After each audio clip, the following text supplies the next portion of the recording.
Honorable Thank Bensouda. you so much, Madam Speaker. I would like all of us to adhere to silence so that we are heard. And I support on this, the only thing I've ever supported, and I'm supporting on a statement that is positive from the majority leader, that we must keep quiet so that the Kenyans can listen to us, so that we debate objectively. On to the point. Kenya, in the first place, is a developing nation. We are not yet developed. I'm hearing noise. Honorable Bensouda, I know you're a teacher, but for now, be the member for Homa Bay. Yes, I'm given 2 minutes. I want to be very fast. Now, honorable members, we know that, hold on with your point of order. We know that the country is a developing nation. And when we are developing, we must be progressive in any issue that we do. I also agree that we cannot run this country without making strategies on approach. And therefore, Honorable Speaker, after we have taxed nearly everything, there is no need of pretending of executing and implementing a 16% taxation. Honorable Speaker, I want to tell you that this government talked about creation of employment to our youths. It is a very clear statement that most of us do not have employment opportunities, and the industry that must be supported, one which has been proposed by the Kisii woman representative, is the border border. And border border sector requires fuel. That is just one. Even the honorable members who are... We have had you, honorable member for Githongori. Thank you, Madam Chair. I rise to give my humble opinion on the issue of tax levy added on fuel, especially the VAT. Madam Speaker, we were in this house in 2018. No, it's okay. Those that are privileged to be here, you know from 2018 when we added tax on fuel, what happened to this economy. We are reaping from what we did. Madam Speaker, life is unbearable as we speak to our citizens of this republic. We cannot afford to add more levy on fuel because fuel is a catalyst of everything from production to marketing and to the welfare of the people. Madam Speaker, I want to be on record that right now our people are suffering and production, especially in our rural areas, is going to go to zero if we add tax on fuel. I therefore would want to say it very clearly here that if we want to revamp the economy of this country, adding tax on fuel is not the solution. The solution is empowering our farmers, our producers who normally produce crops that bring dollars into this country. We bring more dollars by selling more of our produce so that we can be able to subsidize on the government expenditure. And on that point, Madam Chair, I stand to refuse the addition of fuel levy tax on the... Thank you. Thank you. Member for Igamba-Ng'ombe. Thank you, Mr. Speaker. Madam Speaker, I stand here today. Kagombe, this is the big Ng'ombe, you are the small Ng'ombe still. You are out of order. Honorable Patrick, you are out of order. You have 2 minutes maximum. Madam Speaker, I stand here to support this amendment, this clause, Madam Speaker, because, Madam Speaker, listening at the hypocrisy that is in this house today. Because, Madam Speaker, we debated the budget in this house, Madam Speaker, I didn't hear the other side of the divide reject even a single clause of the budget. They supported how we'll have electricity, they supported how we'll have water, they supported how we'll do loans for this country, but when it comes to looking at ways of raising money for the same, Mr. Speaker, now we are opposed. Madam Speaker, I've heard our friends shout to the Speaker every day here that no CDF, no parliament. Every day they come here to shout no CDF, no parliament. There is no gain without pain. If we want CDF, then we must pay for it. If we want loans, like in my constituency, Madam Speaker, I have a number of loans that are stoned today, Madam Speaker, that I wish to continue. So, Madam Speaker, I support, and this is progressive. Thank you, Madam Speaker. Honorable members, you will note we cannot all speak on this matter. But before I put the question, I will give Mbunge wa Kilifi, then I will give Honorable Kalasinga, then I will give Honorable Bowen, and we will close.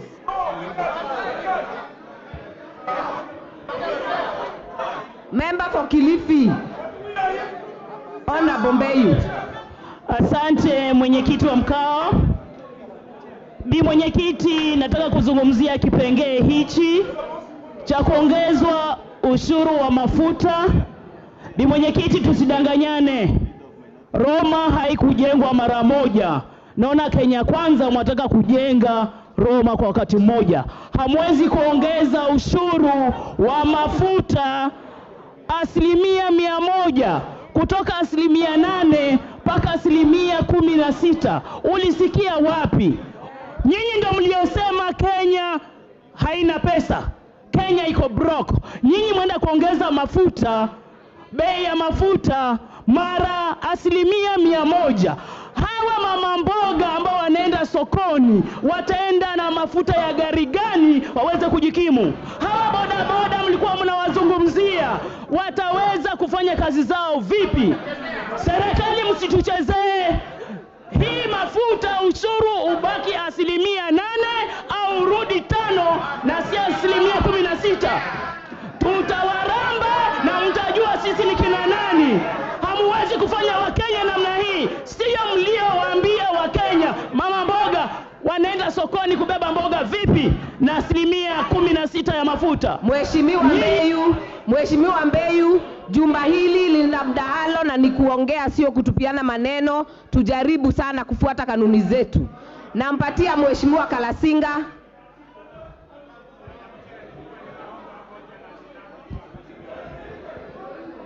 Oh, thank you very much. Madam Chair, this is the time now.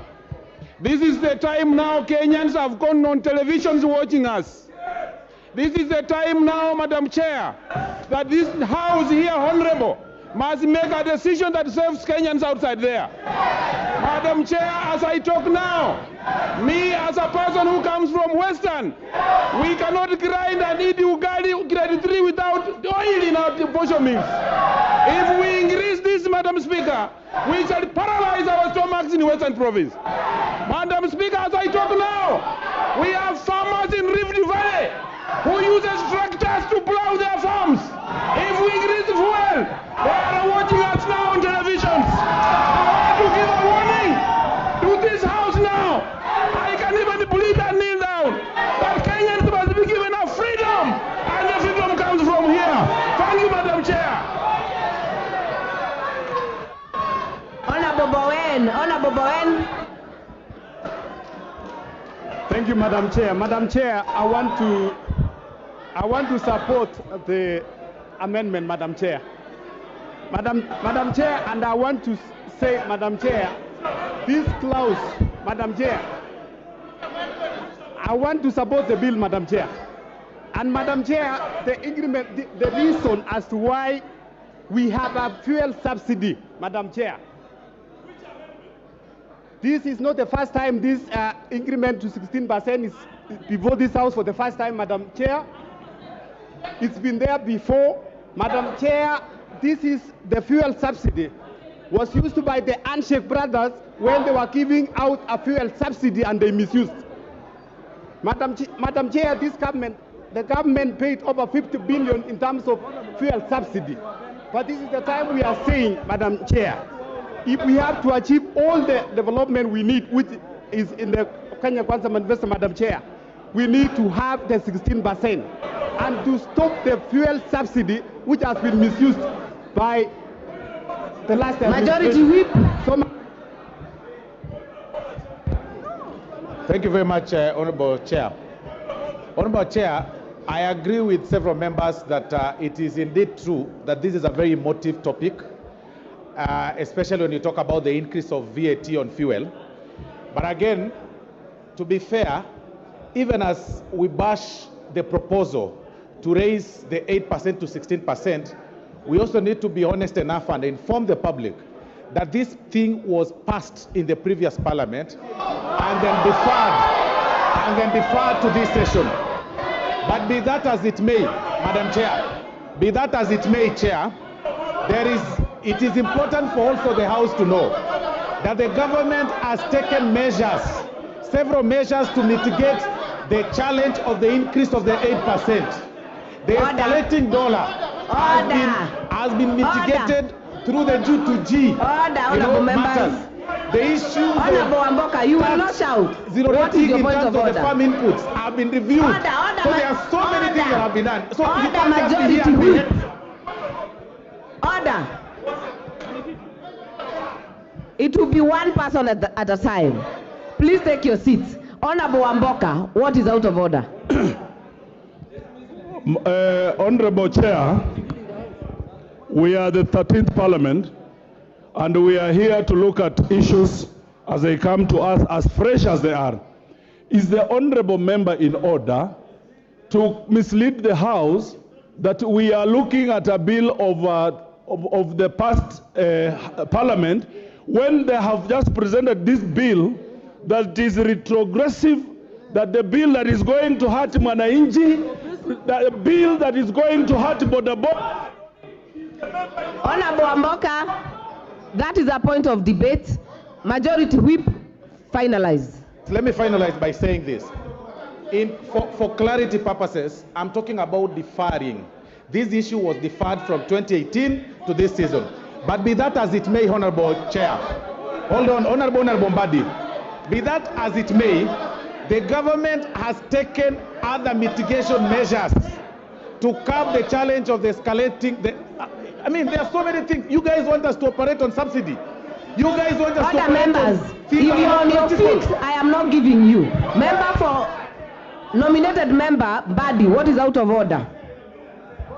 Madam Chair, we all know that this house is a house of records, and it is a house where we must be factual and truthful. When the majority whip misleads the whole country, and the whole country is watching, that the last parliament passed VAT on petroleum products at 16% and it was deferred, that is not correct.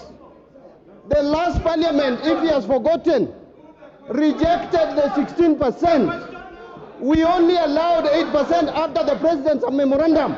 There is no deferment, and Madam Speaker, Madam Chair. Order, member. Honorable Mbadi, you're debating. Member for Finance Committee. Thank you, Honorable Chair. And I know this issue has been extremely emotive. But I would like not to dwell in the politics, but look at this proposal from a finance perspective as we did. We have three types of VAT in this country. A product is either zero rated, tax exempted, or vatable. So for the vatable supplies, whether goods or services, all of them are at 16%, apart from fuel, which is at 8%. So what does that do for that particular sector? There's something we call input VAT and output VAT. So for all the players in this particular fuel sector, they pay input tax at 16%. But once they sell that fuel to the market, they sell it at 8%. So when they go to claim their VAT, they are always on a credit position. Let me finish. What therefore means, what it means to be on credit position, what it means, we heard you. Give me a minute to finish my argument. What it means to be on a credit position is that it is taxpayers' money that has been paying the remaining 8%, and that is a fact. So this 8% that you have been subsidizing by charging VAT on fuel at 8% on for all the other supplies 16%. It means it is taxpayers' money that was paying this 8%. And this is what this proposal is curing. Members of the public told us, look at the other taxes that are composed this on fuel. And Honorable Chair, we looked at them. Honorable members of parliament who are here will know that the distributed equitably among all the 290 constituencies in this country to repair our Maram roads. That is a fact. So we looked at what are the other taxes in fuel that we can reduce. And Honorable Chair, we looked at import declaration fee, what you call IDF. We have reduced that from 3.5% to 2.5%. We looked at railway development levy, and we have reduced that from 2% to 1.5%. And those Wind are up, facts. wind up, Chair. Minority Leader. Madam Chair, let me add my voice to this debate. And clearly, if by any chance this clause becomes part of the bill and the VAT on fuel is increased 16%, this will be the saddest day in the history of this country. Madam Chair, if there is one thing that is going to affect the common person, if there is one thing that is going to increase the cost of living in all aspects, it is this proposed increment on the VAT on fuel, Madam Chair. Madam Chair, we all know for sure that fuel is a driver of our economy on all facets, Madam Chair. Madam Chair, if there is one thing that this government should have done to the so-called hustler, was to cushion the hustler from an increment in the cost of fuel. Madam Chair, there's nowhere in the law where we are compelled to have a uniform rate of VAT on all products and services. VAT rates can vary, and they have varied before. Madam Chair, if there's a demonstration of the lack of interest in the welfare of the border, if there's a demonstration of the lack of interest in the welfare of the Mamamboga, it is this decision or attempt by the Kenya Kwanza government to increase VAT on fuel, Madam Chair. Madam Chair, I can tell you, if by any chance, and God forbid, that this finance bill is passed and it becomes an act of parliament, that will mark the beginning of the fall of this regime. I can tell you. It will not take more. Finally, Leader of Majority. Thank you, Honorable Speaker.